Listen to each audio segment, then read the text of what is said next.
അമ്മേ പരിശുദ്ധ അമ്മേ, അമ്മേ പരിശുദ്ധ ദൈവമാതാവേ, കൃപാസനത്തിലൂടെ ഞങ്ങൾക്കും ഞങ്ങളുടെ ദേശത്തിനും അമ്മ മധ്യസ്ഥം തേടി തന്ന എല്ലാ അനുഗ്രഹങ്ങൾക്കും കൃപകൾക്കും ഞങ്ങളിപ്പോൾ ഹൃദയം നിറഞ്ഞ നന്ദി പറയുന്നു.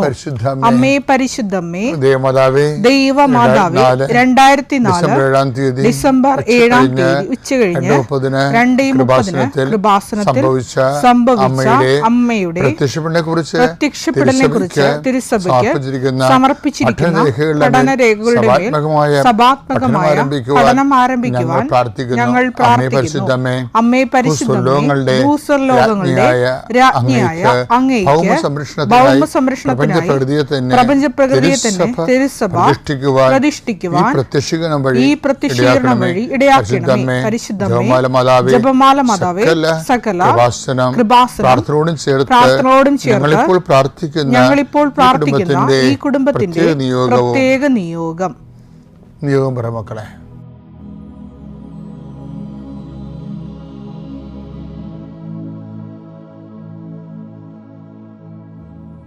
അമ്മയുടെ പ്രത്യക്ഷീകരണത്തിന്റെ ഈ അനുഗ്രഹവേളയിൽ ഞങ്ങൾക്ക് സാധിച്ചു തരുവാൻ കനിയണമേ. ആമേൻ. എൻ്റെ കർത്താവ് നിന്റെ ഉന്നതമായ നാമത്തിന് സ്വസ്ഥം ചെയ്യുന്നു. മെയ് 14 ബുധനാഴ്ചയായി ഇന്ന് അങ്ങയുടെ മക്കളുടെ എല്ലാ വ്യാപാരങ്ങളെയും സ്മരിച്ച് പ്രാർത്ഥിക്കുന്നു. അവരുടെ എല്ലാ ജോലികളെയും സ്മരിച്ച് പ്രാർത്ഥിക്കുന്നു. ഇന്നത്തെ മുഴുവൻ ഉദ്യമങ്ങളെ സമർപ്പിച്ച് പ്രാർത്ഥിക്കുന്നു. ഇന്നത്തെ ചിന്താഗതികൾ, ഇന്നത്തെ സംസാരങ്ങൾ, ഇന്ന് സംഭവിക്കാനുള്ള വിഷയങ്ങൾ, ഇന്ന് തീരുമാനമെടുക്കാനുള്ള തീരുമാനങ്ങൾ പരിശുദ്ധമ്മ ദൈവമതിനേൽപ്പിക്കുന്നു.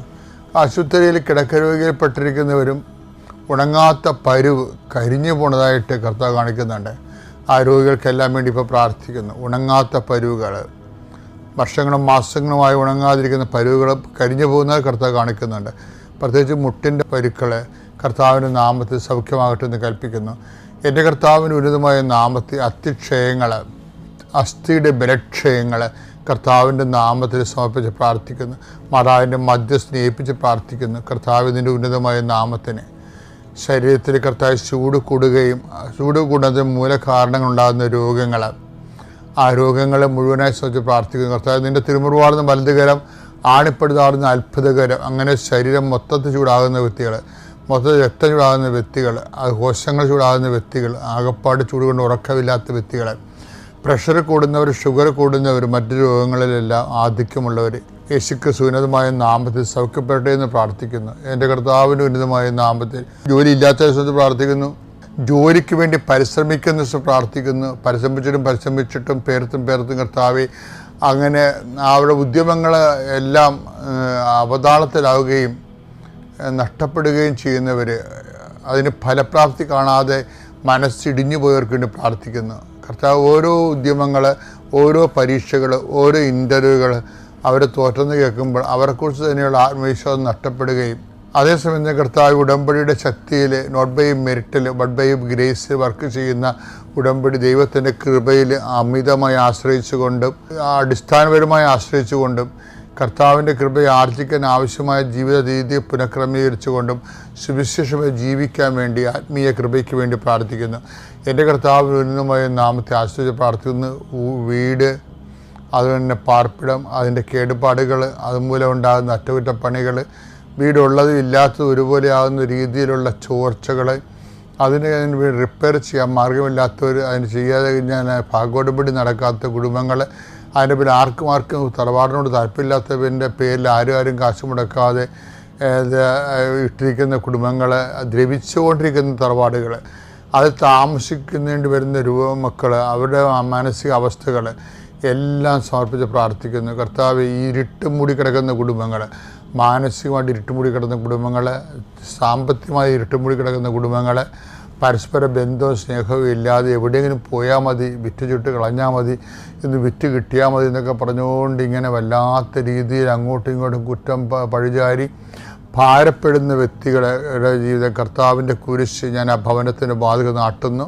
പൈശാചികമായ സ്വാധീനങ്ങൾ അവിടുന്ന് വിഴിഞ്ഞു പോയിട്ട് മാതാവിൻ്റെ മധ്യ ശിശുനാമത്തിൽ കൽപ്പിക്കുന്നു. എൻ്റെ കർത്താവിൻ്റെ ഉന്നതമായ നാമത്തിൽ നിങ്ങളുടെ കുഞ്ഞുങ്ങളുടെ വിദ്യാഭ്യാസവും കുഞ്ഞുങ്ങളുടെ അഡ്മിഷൻസ് എല്ലാം സംബന്ധിച്ച് പ്രാർത്ഥിക്കുന്നു. പുതിയ കാലങ്ങളിലേക്ക് നമ്മൾ പുതിയ പരീക്ഷകളെല്ലാം പാസ്സായി പുതിയ ജീവിത മേഖലകളിലേക്ക് പുതിയ ഏത് ഗ്രൂപ്പ് തിരഞ്ഞെടുക്കണമെന്ന് അറിയാൻ പാടില്ലാതെ തിരഞ്ഞെടുത്ത ഗതി പിടിക്കുമെന്ന് അറിയാൻ പാടില്ലാതെ അങ്ങോട്ടും ഇങ്ങോട്ടും ചോദിച്ച് നടക്കുന്നൊരു കാലമാണിത്. അവർക്കെല്ലാം ദൈവത്തിൽ ആശ്രയിക്കുമ്പോൾ ദിശാബോധം ഉണ്ടാകാനും അവരെടുക്കുന്ന തീരുമാനങ്ങൾ തെറ്റാതിരിക്കാനും വേണ്ടി പരിശുദ്ധ ദേവമാതാവിനെ ഏൽപ്പിച്ചുകൊണ്ട് പ്രാർത്ഥിക്കുന്നു. ഈ യാത്രകളെ പ്രാർത്ഥിക്കുന്നു. യാത്രയ്ക്ക് ഒരുങ്ങുന്നവരെ, യാത്രയ്ക്ക് പോകുന്നവരെ, യാത്രയ്ക്ക് വേണ്ടി അനുതാരം ഒരുക്കുന്നവർ, യാത്രയ്ക്ക് വേണ്ടിയുള്ള രേഖകൾ സമ്പാദിക്കാൻ വേണ്ടിയുള്ള യാത്രയിലായിരിക്കുന്നവരെല്ലാം കർത്താവിൻ്റെ നാമത്തിൽ ഞാൻ ആസ്വദിക്കുന്നു. കർത്താവ് ചില ഉത്തരങ്ങൾ അതുപോലെ തന്നെ ചില റിസൾട്ടുകൾ ഒക്കെ പ്രതീക്ഷിച്ചുകൊണ്ട് പ്രാർത്ഥിച്ചിരിക്കുന്നവരുണ്ട്. അവർക്കെല്ലാം അനുകൂലമായ റിസൾട്ട് വരാൻ വേണ്ടി പരിശുദ്ധ ദേവമാതാവിനെ ഏൽപ്പിച്ച് പ്രാർത്ഥിക്കുന്നു. കർത്താവ് തൊലി പൊളിഞ്ഞു പോകുന്നവരെ കാണിക്കുന്നുണ്ട്. നെറ്റിയിലെ പൊളി ഉൾപ്പെടെ തൊലി പൊളിഞ്ഞു പോകുന്ന അസുഖങ്ങൾ, സ്വറിയാസിസ് പോലുള്ള അസുഖങ്ങൾ, അത് എക്സിമ പോലുള്ള അസുഖങ്ങളെ സഹിച്ച് പ്രാർത്ഥിക്കും. അവിടെയെല്ലാം കർത്താവിൻ്റെ വിശുദ്ധമായ രക്തത്താൽ തളിക്കപ്പെടുകയും ആ രോഗം പൂർണ്ണമായി സുഖപ്പെടുകയും ചെയ്തിട്ട് പ്രാർത്ഥിക്കുന്നു. ഇതിന് മരുന്നില്ലെന്ന് പലപ്പോഴും ഡോക്ടർ പറഞ്ഞിട്ടുള്ള രോഗങ്ങൾ കേൾക്കുമ്പോൾ എനിക്ക് മരുന്നില്ലാത്ത രോഗമാണല്ലോ വന്നെന്ന് ഓർത്ത് ആശങ്കപ്പെടുകയും സങ്കടപ്പെടുകയും ചെയ്യുന്ന വ്യക്തികളിൽ ഏറ്റവും വലിയ മരുന്നായ കർത്താവിൻ്റെ വിശുദ്ധമായ രക്തത്താൽ നീ ആലേഖനം ചെയ്യുകയും അഭിഷിക്തരാകുകയും കർത്താവിൻ്റെ നാമത്തെ നിത്യമായ രോഗം സുഖപ്പെടുകയും ചെയ്തിട്ട് പ്രാർത്ഥിക്കുന്നു. എൻ്റെ കർത്താവിൻ്റെ ഉന്നതമായ നാമത്തിൽ സഭയുടെ അധികാരത്തിൽ സാമ്പത്തിക കൊടുക്കവാങ്ങലുകൾ, സ്ഥലത്തിൻ്റെ കൊടുക്കവാങ്ങലുകൾ, വെച്ചുമാറലുകൾ ഇവിടെയെല്ലാം നീ ചതിക്കപ്പെടാതിരിക്കാൻ വേണ്ടി നിനക്ക് ദൈവികമായ സംരക്ഷണം യേശുനാമത്തിൽ സംരക്ഷിക്കപ്പെട്ട് പ്രാർത്ഥിക്കുന്നു. എൻ്റെ കർത്താവിനുമായ നാമത്തിൽ സഭയുടെ അധികാരത്തിൽ കുരിശിൻ്റെ അടയാളത്തിൽ ദൈവശക്തിയാൽ നീ ആശ്രയിക്കപ്പെടട്ടെ. വിശ്വാസ പ്രമാണം. സർവശക്തനായ പിതാവും ആകാശത്തിൻ്റെയും ഭൂമിയുടെയും സൃഷ്ടാവുമായ ദൈവത്തിൽ ഞാൻ വിശ്വസിക്കുന്നു. അവിടുത്തെ ഏകപുത്രനും ഞങ്ങളുടെ കർത്താവുമായ ഈശോമിശിഹായിലും ഞാൻ വിശ്വസിക്കുന്നു. ഈ പുത്രൻ പരിശുദ്ധാത്മാവിനാൽ ഗർഭസ്ഥനായി കന്യകാമറിയത്തിൽ നിന്ന് പിറന്ന് പൊന്തിയോസ് പീലാത്തോസിന്റെ കാലത്ത് പീഡകൾ സഹിച്ച് കുരിശിൽ തറയ്ക്കപ്പെട്ട് മരിച്ച് അടക്കപ്പെട്ട് പാതാളങ്ങളിൽ ഇറങ്ങി മരിച്ചവരുടെ ഇടയിൽ നിന്ന് മൂന്നാം നാൾ ഉയർത്ത് സ്വർഗത്തിലേക്ക് എഴുന്നള്ളി സർവശക്തിയുള്ള പിതാവായ ദൈവത്തിന്റെ വലതുഭാഗത്തിരിക്കുന്നു. അവിടെ നിന്ന് ജീവിക്കുന്നവരെയും മരിച്ചവരെയും വിധിക്കുവാൻ വരുമെന്നും ഞാൻ വിശ്വസിക്കുന്നു. പരിശുദ്ധാത്മാവിലും ഞാൻ വിശ്വസിക്കുന്നു. വിശുദ്ധ കത്തോലിക്കാ സഭയിലും പുണ്യവാന്മാരുടെ ഐക്യത്തിലും പാപങ്ങളുടെ മോചനത്തിലും ശരീരത്തിന്റെ ഉയർപ്പിലും നിത്യമായ ജീവിതത്തിലും ഞാൻ വിശ്വസിക്കുന്നു. ആമേൻ. സ്വർഗ്ഗസ്ഥനായ ഞങ്ങളുടെ പിതാവേ, അങ്ങയുടെ നാമം പൂജിതമാകണമേ. അങ്ങയുടെ രാജ്യം വരണമേ. അങ്ങയുടെ തിരുമനസ് സ്വർഗത്തിലെ പോലെ ഭൂമിയിലും ആകണമേ. അന്നു വേണ്ടുന്ന ആഹാരം ഇന്ന് ഞങ്ങൾക്ക് തരണമേ. ഞങ്ങളോട് തെറ്റ് ചെയ്യുന്നവരോട് ഞങ്ങൾ ക്ഷമിക്കുന്നത് പോലെ ഞങ്ങളുടെ തെറ്റുകൾ ഞങ്ങളോടും ക്ഷമിക്കണമേ. ഞങ്ങളെ പ്രലോഭനത്തിൽ ഉൾപ്പെടുത്തരുതേ, തിന്മയിൽ ഞങ്ങൾ രക്ഷിക്കണമേ. ആമേൻ. നന്മ നിറഞ്ഞ മറിയമേ, സ്വസ്തി. കർത്താവ് അങ്ങയുടെ കൂടെ സ്ത്രീകളിൽ അങ്ങ് അനുഗ്രഹിക്കപ്പെട്ടവളാകുന്നു. അങ്ങയുടെ ഉദരത്തിൻ ഫലമായി ഈശോ അനുഗ്രഹിക്കപ്പെട്ടവനാകുന്നു. പരിശുദ്ധ മറിയമേ, തമ്പുരാന്റെ അമ്മേ, പാപികളായ ഞങ്ങൾക്ക് വേണ്ടി ഇപ്പോഴും ഞങ്ങളുടെ മരണസമയത്തും തമ്പുരാനോട് അപേക്ഷിക്കണമേ. ആമേൻ. എൻ്റെ പ്രിയപ്പെട്ടവരെ, നമുക്ക് ഏറ്റവും ബുദ്ധിമുട്ടുള്ളൊരു വിഷയമാണ് എന്ന് ഏറ്റവും കൂടുതൽ ദൈവിക കൃപ ലഭിക്കുന്ന ഒരു വിഷയമാണ് ഈ മനസ്താപം എന്ന് പറയുന്നത്. മനസ്താപം ഭയങ്കരമായ ഒരു നടപടിക്രമമാണ്. സുവിശേഷം ഓപ്പൺ ചെയ്യുമ്പോൾ ആദ്യമേ പറയുന്ന വാക്ക് മനസ്തപിക്കുക, സുവിശേഷത്തിൽ വിശ്വസിക്കുക. മർക്കോസിന്റെ 1:15 എടുത്തേ. അവൻ പറഞ്ഞു സമയം പൂർത്തിയായി, ദൈവരാജ്യം സമീപിച്ചിരിക്കുന്നു. അനുദപിച്ച് സുവിശേഷത്തിൽ വിശ്വസിക്കുക. അപ്പോൾ സുവിശേഷത്തിൽ വിശ്വസിക്കുന്നതാണ് ഒരു മനുഷ്യൻ രക്ഷ പ്രാപിക്കാനും സുവിശേഷം മനുഷ്യൻ നൽകുന്ന വാഗ്ദാനം പ്രാപിക്കാനും ഏറ്റവും എളുപ്പമാർഗം സുവിശേഷത്തെ വിശ്വസിക്കുന്നതാണ്. അപ്പം നമ്മുടെ വിളി എന്താണെന്ന് ചോദിച്ചു കഴിഞ്ഞാൽ, അടിസ്ഥാന വിളി എന്താണ്? ഇപ്പം ഞങ്ങളൊക്കെ വൈദികരായി, ശരി, പക്ഷേ അടിസ്ഥാന വിളി എന്താണ്? വൈദിക വൃത്തിയല്ല, സുവിശേഷത്തെ വിശ്വസിക്കുന്നതാണ്. ഈ സുവിശേഷത്തെ വിശ്വസിക്കുന്നവർക്ക് അവരെ വിശ്വസിക്കുമ്പോഴാണല്ലോ അവൻ പറയണ പോലെ ചെയ്യണേ. നമ്മൾ ഉടമ്പടിയുടെ ഉദ്ദേശം അത് തന്നെയാണല്ല. അവൻ പറയണ പോലെ ചെയ്യണമെങ്കിൽ നമ്മൾ എന്ത് ചെയ്യണം? അവൻ പറയുന്നതിൽ വിശ്വസിക്കണ്ടേ? ഇവിടെയാണ് ഇത് വളരെ ശ്രദ്ധിക്കണം. അവൻ അങ്ങനെ വിശ്വസിക്കണമെങ്കിൽ എന്ത് ചെയ്യണം? ആദ്യ പ്രിറെക്വിസിറ്റ് എന്താണ്? മുന്നാവശ്യം എന്താണ്? അനുദപിക്കണം എന്ന് വെച്ച് കഴിഞ്ഞാൽ സുവിശേഷത്തിന് വിരുദ്ധമായ എല്ലാ നടപടിക്രമങ്ങളും, നമ്മൾ ചെയ്തു പോയ വിഷയങ്ങൾ, ജീവിക്കുന്ന സാഹചര്യങ്ങളിൽ നിന്ന് അനുതാപം ഉണ്ടാകണം.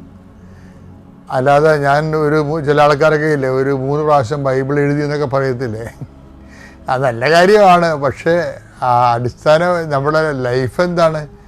ബൈബിൾ എഴുതുകയല്ലല്ല ശരിക്കും. ആദ്യം ബൈബിള് വിശ്വസിക്കണമെങ്കിൽ എന്ത് ചെയ്യണം? അനുദപിക്കണം. ഈ ബൈബിൾ എഴുതാൻ ഉദ്ദേശിക്കുന്നവരൊക്കെ ആദ്യം അനുദപിച്ചിട്ട് വേണേൽ പണിക്ക് ഇറങ്ങാൻ. കാര്യം അനുദപിക്കുക എന്ന് പറഞ്ഞാൽ എന്താണെന്ന് വെച്ച് കഴിഞ്ഞാൽ, അനുതാപം എന്താണ്? ഇപ്പോൾ ടൈം എന്താണെന്ന് വെച്ച് കഴിഞ്ഞാൽ അതിന് മെറ്റാഫിസിക്കൽ മീനിങ് ഉണ്ട്, ഡെഫിനിഷൻ ഉണ്ട്. എന്താ? Time is A measurement of movements. ഒരു ചലനങ്ങളുടെ ആകത്തുകയാണ് സമയവും. പക്ഷേ വാട്ട് ഈസ് കൺട്രിഷൻ? അനുതാപം എന്താണ്? എന്താണെന്ന് വെച്ച് കഴിഞ്ഞാൽ അതിൻ്റെ സിമ്പിളായിട്ടുള്ള മറുപടി എന്ന് വെച്ച് കഴിഞ്ഞാൽ, അനുഭവജ്ഞാനത്തിൽ നിന്ന് പറഞ്ഞു കഴിഞ്ഞാൽ എന്താ പറയണത്? ദൈവസ്നേഹം അംഗീകരിക്കലാണ്. ദൈവസ്നേഹത്തെ അംഗീകരിക്കലാണ്. അപ്പോൾ ദൈവസ്നേഹത്തെ അംഗീകരിക്കുന്നത് കൊണ്ടാണ് നമുക്ക് വിനയപ്പെടാനും അതുപോലെ തന്നെ ആവശ്യമുള്ളയിടത്ത് നമുക്ക് ഹെൽപ്പ് ചെയ്യാനും, അതുപോലെ തന്നെ ആവശ്യമുള്ള വിഷയത്തിൻ്റെ മേൽ ഈ ദൈവസ്നേഹം അംഗീകരിക്കുന്ന വ്യക്തികളിലാണ് ദൈവം സാന്നിധ്യം നൽകണത്. ഒരു ഡോർ ഓപ്പൺ ചെയ്യണ പോലെയാണ്. അപ്പം അനുതാപം എന്ന് പറയുമ്പോൾ നമുക്ക് നെഗറ്റീവായിട്ട് തോന്നും. അപ്പോൾ എനിക്കൊരു അനുതാപത്തിൻ്റെ ആവശ്യമില്ല, ഞാനൊരു തെറ്റും ചെയ്യില്ല എന്നൊക്കെ പറയും. ചില ആൾക്കാരൊക്കെ പറഞ്ഞു അനുതാപം എന്ന് പറഞ്ഞാൽ ഉടനെ ആൾക്കാർ പറയണത് ഞാനൊരു തെറ്റും ചെയ്തിട്ടില്ല, ഈ പാവികളാണ് പള്ളിയിൽ പോകണമെന്ന് പറയത്തില്ല, അങ്ങനെയൊക്കെ പറഞ്ഞുള്ള ആൾക്കാർ. പക്ഷേ അനുതാപം വാട്ടിച്ചിട്ട് അതെന്ന് പറഞ്ഞാൽ അതിൻ്റെ ബേസിക്കായിട്ട് എന്താണത്? ദൈവസ്നേഹത്തെ അംഗീകരിക്കുകയാണ്. ഓപ്പൺ ടു ദി സ്പിരിറ്റ് അല്ല, open to the love of ഗോഡാണ്. വാട്ട് ഈസ് കൺട്രീഷൻ എന്ന് വെച്ച് കഴിഞ്ഞാൽ, what is contrition? Contrition is open to the love of God. ദൈവത്തിൻ്റെ സ്നേഹത്തിലേക്കുള്ള തുറവിയാണ് അനുതാപം എന്ന് പറയുന്നത്. അപ്പം നമ്മൾ എന്ത് ചെയ്യും? ദൈവസ്നേഹത്തിന് പ്രാധാന്യം കൊടുത്തുകൊണ്ട് ഒരു ജീവിതക്രമം രൂപീകരിക്കും. ആ ജീവിതക്രമമാണ് നമുക്ക്, ദൈവസ്നേഹത്തിന് പ്രാധാന്യം കൊടുത്തുള്ള ജീവിതക്രമമാണ് നമുക്ക് സുവിശേഷം തരണത്. അതുകൊണ്ടാണ് ഉടമ്പടിയിൽ അരമണിക്കൂർ വചനം വായിക്കണമെന്ന് പറഞ്ഞതിൻ്റെ കാരണം. അവൻ്റെ ഉടമ്പടി 2 ആഴ്ച ഒരിക്കൽ കുമ്പസാരിക്കണമെന്ന് പറഞ്ഞതിൻ്റെ കാരണം അതാണ്. അപ്പം അതനുസരിച്ച് ജീവിക്കുന്നവരുടെ ഉടമ്പടി സാക്ഷ്യങ്ങൾ കണ്ടില്ലേ, അത് ഞെട്ടിപ്പിക്കുന്ന സാക്ഷ്യങ്ങളാണ്. കാര്യം ദൈവതിരുസന്നിധിയിൽ ദൈവത്തോട് സത്യസന്ധരായിരിക്കുക എന്നുള്ളതാണ് ഏറ്റവും വലിയ ഒരു ദൈവവിളി എന്ന് പറയണം നമുക്ക്. ഏറ്റവും വലിയ ദൈവവിളി എന്ന് വെച്ച് കഴിഞ്ഞാൽ എന്താണ്? ദൈവത്തോട് സത്യസന്ധരായിരിക്കുക. അപ്പോൾ ദൈവത്തോട് സത്യസന്ധരായിരിക്കുമ്പോൾ നമുക്ക് എല്ലാ വിഷയങ്ങളോടും സത്യസന്ധത പുലർത്തേണ്ടി വരും. അപ്പം അതുകൊണ്ട് തന്നെ ഈ ദൈവസ്നേഹത്തിന് എതിരായിട്ടുള്ള എലമെൻറ്റ്സ് നമ്മൾ എടുത്ത് പെറുക്കി കളയണമല്ല, ഓട്ടോമാറ്റിക്കായിട്ട് നമ്മുടെ ഹൃദയത്തിൽ നിന്ന് പോകണത്. ഓട്ടോമാറ്റിക്കായിട്ട് അങ്ങനെ പോകുമ്പോഴാണ് വലിയ വിപത്തുകളൊക്കെ വരുമ്പോൾ നമ്മൾ പല പ്രശ്നങ്ങളൊക്കെ ആൾക്കാർ പറയുമ്പോൾ നമ്മൾ മിണ്ടാതിരിക്കും. എന്ന് വെച്ചാൽ എന്താ മിണ്ടാതിരിക്കുന്നതിൻ്റെ കാരണം? അമ്മ അങ്ങേയിരുന്ന് ആവശ്യമില്ലാത്ത എല്ലായിടത്തും അയാൾ സംസാരിക്കുന്നത്, ആവശ്യമുള്ളവരും പോലും സംസാരിക്കത്തില്ല. അത് മിണ്ടാതിരിക്കുക എന്ന് വെച്ചാൽ കാലാന്തരത്തിൽ ശരിയായിക്കൊള്ളും. അവർക്ക് വേണ്ടി പ്രാർത്ഥിക്കും. അവർക്ക് വേണ്ടി പ്രാർത്ഥിക്കുക. അത് ഇപ്പം തന്നെ ശരിയാക്കി കളയാമെന്ന് വെച്ച് കഴിഞ്ഞാൽ അങ്ങനെ ചിലത് ശരിയാകത്തില്ല. കാര്യം അവർ നമ്മൾക്ക് പ്രാർത്ഥിക്കാനൊരു അവസരമാണ് അവർ തരണത്. നമ്മളെ മനസ്സിലാക്കാത്തവർ നമ്മൾ ഈശോ എന്താ പറഞ്ഞിരിക്കുന്നത്? കഴിഞ്ഞ പ്രാവശ്യം നമ്മൾ കണ്ടില്ലേ, നമ്മൾക്ക് ബുദ്ധിമുട്ടുകൾ ഉണ്ടാക്കുന്നവർ ആരാണ്? അവർ നമ്മളെ മനസ്സിലാക്കേണ്ടത് പോലെ മനസ്സിലാക്കാൻ പറ്റാത്തവരാണ്. അതാണ് ഈശോ പറയണത്. അവർ ചെയ്യുന്നത് എന്തെന്ന് അവരെ അറിയുന്നില്ല, അവർക്ക് എന്നെ മനസ്സിലാകുന്നില്ലെന്ന് പറഞ്ഞതിൻ്റെ കാര്യം. അവർക്ക് അതിൻ്റെ മനസ്സിലാകുന്നില്ലെന്നാണ് പറയണത്. അപ്പോൾ അതുകൊണ്ട് എന്ത് ചെയ്യണം? അവർ ക്ഷമിക്കണമേ. അതുകൊണ്ട് ഞാൻ പറഞ്ഞത് അനുതാപം എന്ന് പറയുന്നത് openness to the love of ഗോഡാണ്. ദൈവത്തിൻ്റെ സ്നേഹത്തിലേക്ക് അവരെ ഏൽപ്പിച്ചു കൊടുക്കുന്നതിന് വേണ്ടിയുള്ള ഒരു മനസ്സൊരുക്കമാണ്. എന്ന് വെച്ച് കഴിഞ്ഞാൽ ഇതൊക്കെ ഒരു ബേസിക് സ്പിരിച്വാലിറ്റിയുടെ ഭാഗമാണ്. അപ്പോൾ അതുകൊണ്ട് ചില കാര്യങ്ങൾക്ക് ആവശ്യമില്ല ടെൻഷൻ അടിക്കേണ്ട കാര്യമില്ല.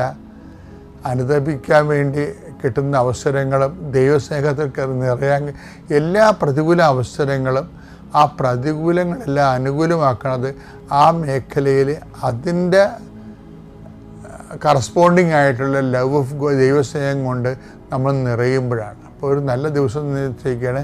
ഇന്ന് ചെയ്യുന്ന എല്ലാ കാര്യങ്ങളിലും ദൈവസ്നേഹം തന്നെ നിറയാൻ വേണ്ടി പ്രത്യേകമായിട്ട് പരിശ്രമിച്ച് മുന്നോട്ട് പോവുക. അതിനാണ് ഈ അനുതാപം എന്ന് പറയുന്നത്. അല്ല, അനുതാപം എന്ന് കേൾക്കുമ്പോൾ നെഗറ്റീവ് ചിന്തിക്കേണ്ട കാര്യമില്ല, അത് പോസിറ്റീവാണ്. ദൈവസ്നേഹം കൊണ്ട് നിറയാൻ വേണ്ടിയുള്ള നമ്മുടെ തീരുമാനത്തിൻ്റെ പേരാണ് അനുതാപം. Thank you. എൻ്റെ പേര് ഗ്രേസമ്മ പാപ്പച്ചൻ. ഞാൻ പൂന്തോപ്പ് സെൻറ്റ് ഫ്രാൻസിസ് ഇടവകയിൽ നിന്ന് വരുന്നു. എനിക്ക് കൃപാസനത്തിൽ നിന്ന്, അമ്മ മാതാവിൽ നിന്നും യേശുവിൽ നിന്നും കിട്ടിയ എല്ലാ അനുഗ്രഹങ്ങൾക്കും നന്ദി പറയാനും അതിൻ്റെ സാക്ഷ്യം വഹിക്കാനുമാണ് ഞാനിവിടെ നിൽക്കുന്നത്. ഒന്നാമതായി എനിക്ക് 40 വയസ്സ് കഴിഞ്ഞപ്പം മുതൽ നല്ല നടുവേദനയായിരുന്നു. ഞാൻ പെയിൻ വരുമ്പം ഗുളിക കഴിച്ച് ഇങ്ങനെ അത് സഹിച്ച് ജീവിക്കുമായിരുന്നു. അച്ഛൻ ഈ ഉടമ്പടി പ്രാർത്ഥനയിൽ വേദനയുള്ള സ്ഥലത്ത് കൈവച്ച് പ്രാർത്ഥിക്കാൻ പറഞ്ഞപ്പോൾ ഞാൻ എല്ലാ പ്രാവശ്യവും നടുവിന് കൈവച്ച് പ്രാർത്ഥിക്കുകയും എൻ്റെ വേദന നല്ല രീതിയിൽ മാറിക്കിട്ടുകയും ചെയ്തു. എന്നാലും കട്ടിയുള്ള പണികളൊക്കെ ചെയ്യുമ്പോൾ ഇടയ്ക്ക് ചെറിയ വേദന വരാറുണ്ട്. അത് ഞാൻ തൈലം പുരട്ടി അത് സഹിച്ചു പോകുന്നു. എന്നാലും ആദ്യമുണ്ടായിരുന്ന വേദനയിൽ നിന്നും വളരെ ആശ്വാസം കിട്ടിയിട്ടുണ്ട്. രണ്ടാമതായി എൻ്റെ മകൾ MSc പഠിക്കുമ്പോൾ അവൾക്ക് നല്ലപോലെ പഠിക്കാൻ പറ്റും, പക്ഷെ ഒരുപാട് പഠിച്ചിട്ടും തീരുന്നില്ല അമ്മയെന്ന് പറയും.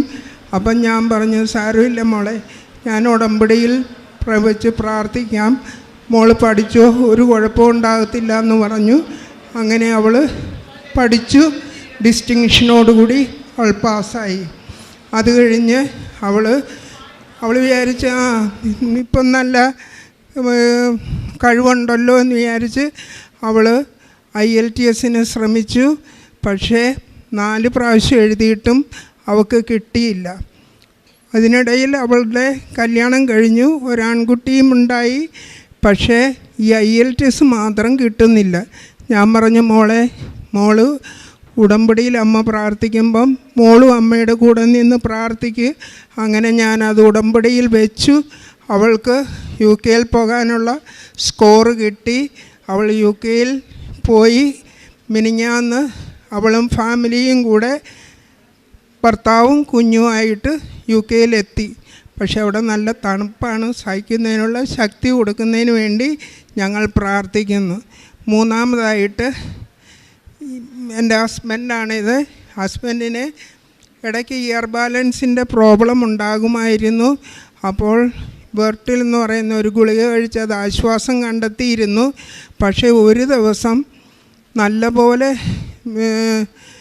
അബ്നോർമൽ പോലെ പെരുമാറുകയും വളരെ നമുക്ക് പേടി വരുന്ന വിധത്തിൽ പുള്ളി ബിഹേവ് ചെയ്യുകയും ചെയ്തു. പക്ഷേ ഞങ്ങൾക്കത് സഹിക്കാൻ പറ്റിയില്ല. ഞാൻ ഉടനെ ഉടമ്പടി തൈലം എടുത്ത് പുള്ളിയുടെ നെറ്റിയിൽ കുരിശിട്ട് പ്രാർത്ഥിച്ചു. അത് കഴിഞ്ഞിട്ട് ഒരു തുള്ളി തേൻ പുള്ളിയുടെ നാക്കയിൽ ഒഴിച്ചു കൊടുത്തു.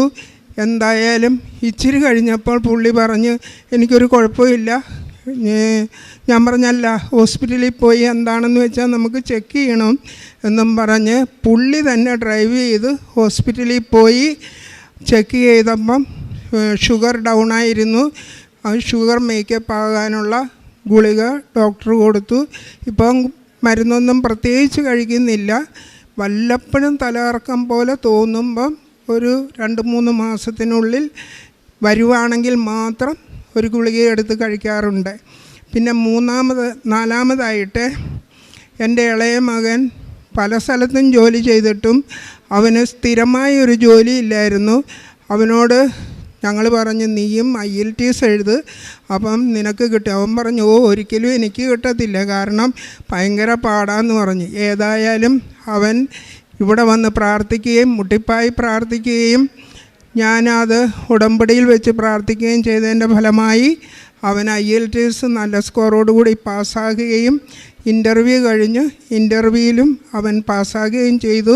മുമ്പോട്ടുള്ള എല്ലാ കാര്യങ്ങളും മാതാവ് നടത്തി തരുമെന്ന് പൂർണ്ണമായി വിശ്വസിക്കുന്നു. പിന്നെ ഈ ഉടമ്പടി തൈലവും തേനും കൊണ്ട് ഒരുപാട് ഉപകാരങ്ങൾ ഞങ്ങളുടെ അയൽപ്പക്കത്തൊക്കെ ഉണ്ടാക്കിയിട്ടുണ്ട്. അത് ഞാൻ ചെയ്തു കൊടുത്തിട്ടുണ്ട്. ചിലർക്ക് നല്ല നെഞ്ചുവേദനയൊക്കെ വരുമ്പം ടീച്ചറെ വന്നൊന്ന് സഹായിക്കണേ എന്ന് പറയുമ്പം ഞാൻ ഈ ഉടമ്പടി തൈലവും തേനുമായിട്ട് ചെന്ന് അവരുടെ വേദനയുള്ള സ്ഥലത്ത് പുരട്ടി കൊടുക്കുകയും വിശ്വാസ പ്രമാണം ചൊല്ലി നല്ല രീതിയിൽ പ്രാർത്ഥിക്കുകയും ചെയ്യും. പിറ്റേ ദിവസം അവർ വിളിച്ചു പറയും, ടീച്ചറെ നല്ല ആശ്വാസമുണ്ട് കേട്ടോ. അപ്പം ഞാൻ അവരോട് പറയും, നിങ്ങൾ കൃപാസനത്തിൽ പോയി മാതാവിനോട് നന്ദി പറയണം, അല്ലാതെ എന്നോടല്ല പറയണ്ടേ, മാതാവാണ് അവിടെ പ്രവർത്തിച്ചത് എന്ന് പറഞ്ഞ് അവരിപ്പം 15-ാം തീയതി ഇവിടെ വന്ന് ഉടമ്പടി എടുക്കാനിരിക്കുകയാണ്. പിന്നെ ഒരു കൊച്ച് അവനെ പ്രസവിച്ച ഒരു 7-ാമത്തെ ദിവസമായപ്പം അവനൊന്ന് ഛർദ്ദിച്ച് അതിൻ്റെ കൂടെ രക്തവും കൂടെ വന്ന്. അപ്പോൾ അവർ പേടിച്ച്, അപ്പോൾ എന്നോട് പറഞ്ഞു, രേസമ്മേ നീ ഒന്ന് പ്രാർത്ഥിക്കടേ എന്ന് പറഞ്ഞ് ഞാൻ മാതാവിനെ വിളിച്ച് പ്രാർത്ഥിച്ചു. മാതാവ് ആ കുഞ്ഞിന് ആശ്വാസം കൊടുക്കുകയും ആ ഛർദിലിൻ്റെ ശക്തി കൊണ്ട് തൊണ്ട പൊട്ടി രക്തം വന്നതാണ്, അല്ലാതെ അവനൊരു അസുഖവും ഇല്ലെന്ന് പറയുകയും ചെയ്തു. അങ്ങനെ വളരെയധികം അനുഗ്രഹങ്ങൾ ഞങ്ങളുടെ കുടുംബത്തിൽ തന്നിട്ടുണ്ട്. ഇനിയും പറയാനാണെങ്കിൽ ഒരുപാട് അനുഗ്രഹങ്ങൾ ദൈവം തന്നു. ദൈവത്തിന് മഹത്വം, യേശുവിന് സ്തോത്രം, മാതാവിന് നന്ദി. എൻ്റെ പേര് ആൽബിൻ. ഞാൻ ഇടുക്കി ജില്ലയിൽ തൊടുപുഴയിൽ നിന്നാണ് വരുന്നത്. എനിക്ക് 3 സാക്ഷ്യം പറയാൻ വേണ്ടിയാണ് ഞാൻ ഇവിടെ നിൽക്കുന്നത്. ഞാൻ 2019 ഉടമ്പടി എടുത്തതാണ്. അപ്പോൾ ആ സമയത്ത് എനിക്ക് 2 പെൺകുഞ്ഞുങ്ങളാണ് ഉണ്ടായിരുന്നത്. അപ്പോൾ ഞാൻ ഒരു ആൺകുഞ്ഞിന് വേണ്ടി ആഗ്രഹിക്കുകയും മാതാവിൻ്റെ മധ്യസ്ഥം തേടുകയും ചെയ്തു. അതിൻ്റെ ഫലമായി 3ാമത്തെ കുഞ്ഞ് ആൺകുഞ്ഞിനുണ്ടായി. 2ാമത്തെ സാക്ഷ്യം, ഞാനും ഭാര്യയും കാനഡയ്ക്ക് പോകാൻ വേണ്ടി 8 വർഷമായി പരിശ്രമിച്ചുകൊണ്ടിരിക്കുകയാണ്. ഞങ്ങൾക്ക് വേണ്ട സ്കോറും ഉണ്ടായിരുന്നു, ഞങ്ങൾ പൈസയും കൊടുത്തിട്ടാണ്. പക്ഷേ പല തടസ്സങ്ങൾ മൂലം ഞങ്ങൾക്ക് പോകാനും സാധിച്ചില്ല.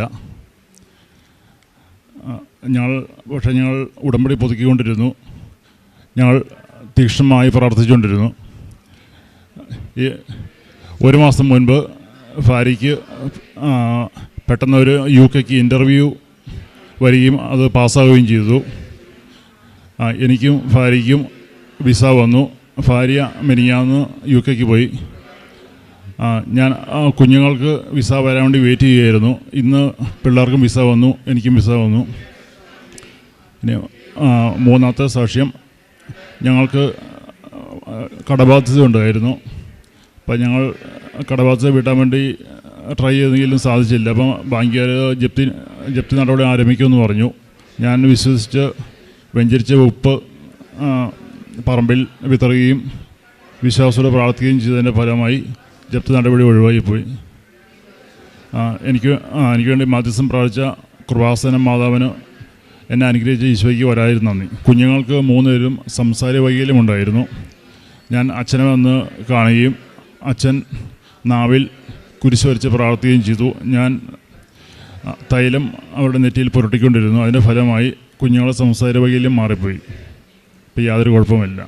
യേശുവിന് നന്ദി. എൻ്റെ പേര് ജീന ജോർജ്. ഞാൻ കറുകടം കോതമംഗലത്തു നിന്ന് വരുന്നു. Higher secondary അധ്യാപികയാണ്. 2019 ഞാൻ ആദ്യമായിട്ട് ഉടമ്പടി എടുക്കുന്നത്. ഞാനും എൻ്റെ ഹസ്ബൻഡും അധ്യാപകരാണ്. ഒരു 10-15 വർഷമായിട്ട് ഞങ്ങൾക്ക് അനുയോജ്യമായ ഒരു ഭവനത്തിന് വേണ്ടി അന്വേഷണം നടത്തിയിരുന്നു. പക്ഷേ ഒന്നും ഒരു തീരുമാനമാവുന്നില്ലായിരുന്നു. അങ്ങനെ ഇരിക്കെ എൻ്റെ കൂടെയുള്ള സഹപ്രവർത്തക എന്നെ ഒത്തിരി നിർബന്ധിച്ചിട്ടാണ് ഞാനിവിടെ വന്ന് ഉടമ്പടി എടുക്കുക. അന്നേരം ഞാനൊരു സിസ്റ്റേഴ്സൊക്കെ പഠിപ്പിക്കുന്ന ഒരു വിദ്യാലയത്തിലാണ് പഠിപ്പിക്കുന്നത്. ഹസ്ബൻഡും ഒരു രൂപതയുടെ സ്കൂളിലാണ് പഠിപ്പിക്കുന്നത്. അങ്ങനെ എൻ്റെ ഹസ്ബൻഡും എൻ്റെ കൂടെയുള്ള അധ്യാപകർക്കൊന്നും അത്ര താല്പര്യമില്ലായിരുന്നു. എന്നിരുന്നാലും ഞാൻ ഒത്തിരി അന്വേഷിച്ച് ഒത്തിരി മനസ്സിലാക്കി ഒരു വിമർശന ബുദ്ധിയോടുകൂടിയൊക്കെ തന്നെയാണ് ആദ്യം വരിക. പക്ഷേ രണ്ടാമത്തെ വരവിൽ അന്ന് എല്ലാ മാസം തന്നെ ഇവിടെ ചൊവ്വാഴ്ച ധ്യാനം കൂടാനായിട്ട് വരുമായിരുന്നു. അന്നേരം ഞാനൊരു നിരീക്ഷണ ബുദ്ധിയോടുകൂടിയാണ് ഇത് നിരീക്ഷിച്ചുകൊണ്ടിരുന്നത്. അന്നേരം എന്നെ മനസ്സിലാക്കി തരണമെന്ന വിധത്തിൽ എന്നോണം എൻ്റെ കൂടെയുള്ള ഒരു ചേച്ചി, ഞാനൊന്നും ഒരു പരിചയമില്ലാത്ത ആ ചേച്ചി എന്നോട് ആ ചേച്ചിക്ക് കിട്ടിയ ഒത്തിരി അനുഗ്രഹങ്ങൾ ഇങ്ങനെ എൻ്റെ കൂടെ നിന്നിങ്ങനെ പറഞ്ഞുകൊണ്ടേയിരുന്നു. അങ്ങനെ എനിക്കൊരു വിശ്വാസം വന്നു. കാരണം എന്നെ അതുപോലെ എൻ്റെ ആൻറ്റിയും ഒരു സിസ്റ്ററാണ്. എല്ലാവരും, എൻ്റെ ഹസ്ബൻഡാണെങ്കിൽ വരുന്നതേ ഇങ്ങോട്ട് പോരുന്നെന്ന് കേൾക്കുമ്പോൾ തുടങ്ങി വഴക്ക് പറയും. തിരിച്ച് ചെന്ന് കഴിഞ്ഞാൽ ഒത്തിരി ഞാൻ വഴക്ക് കേൾക്കും. അപ്പോൾ എനിക്ക് ആകെ തന്നെ ഒരു വിഷമമായിരുന്നു.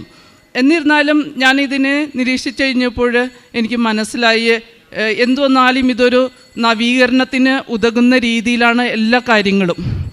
അപ്പോൾ ഞാനിതിൽ തന്നെ ഉറച്ചു നിന്നു.